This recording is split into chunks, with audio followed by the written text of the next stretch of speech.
এই যে কাবা বাইতুল্লাহর আশেপাশের সব জায়গা মরুভূমি, গোটা পৃথিবীর যত সেলসিয়াস ডিগ্রি তাপমাত্রা দৈনিকভাবে থাকে, কাবা বাইতুল্লাহর আশেপাশের এলাকাগুলিতে অ্যাভেলেবেল 54 ডিগ্রি সেলসিয়াস তাপমাত্রা।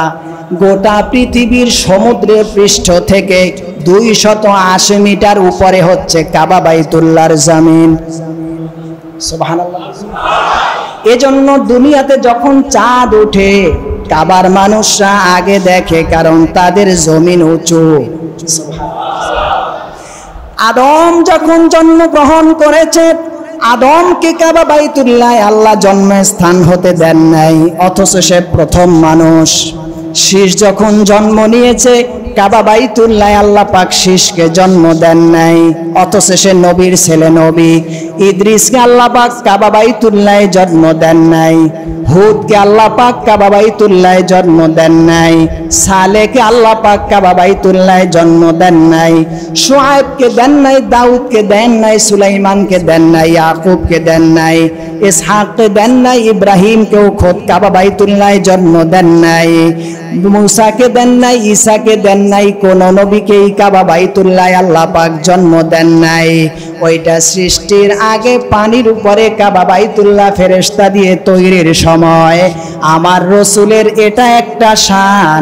গোটা পৃথিবীর সব নবীর জন্মস্থান বিভিন্ন জায়গায়, কিন্তু মুহাম্মদ সাল্লাল্লাহু আলাইহি ওয়াসাল্লামের জন্মটা কাবাগরের কাছে। আসতে বলেন সুবহানাল্লাহ, আরো আসতে সুবহানাল্লাহ। কোন নবীকে কাবা বাইতুল্লাহ জন্ম দেন নাই, আমার রসুলকে শুধু কাবা বাইতুল্লাহকে জন্ম দিয়েছেন। আবার সেটা সকল জমিন সমতলের জায়গা থেকে 280 ফিট চূড়ায় এই জমিনটাকে নিয়ে আল্লাহ পাক বুঝালেন, আমার নবী যেমন ভিন্ন জমিনটাও ভিন্ন, আর ওই জায়গায় আমি আল্লাহর বাড়িটাই নিজে রেখে দিয়েছি। আল্লাহ রাব্বুল আলামিন সেজন্যই বলেছেন ওয়াত্তিন ওয়াজ্জাইতুন, তিনের শপথ, জাইতুনের শপথ, ওয়াহাদাল বালাদিল আমিন। শোনো পৃথিবীর মানুষ, আমার রসুলকে আমি যেমন ভিন্ন করে ভালোবাসি, আমার রসুলের জন্মস্থানটাও আমার আল্লাহর কাছে ভিন্ন। সেজন্য 280 মিটার উঁচুতে আমি আমার নবীর জমিনটাকে রেখে দিয়েছি। এসেছে আল্লাহ পাকের হাবিব ইরশাদ করেছেন, যখন আল্লাহ পাক কাবাকে ফেরেশতা দিয়ে 2000 বছর আগে, দুনিয়া সৃষ্টির 2000 বছর আগে কাবা তৈরি করলেন, এর 1000 বছর পরে আল্লাহ পাক মদিনাতুল মুনাওয়ারাকে তৈরি করলেন।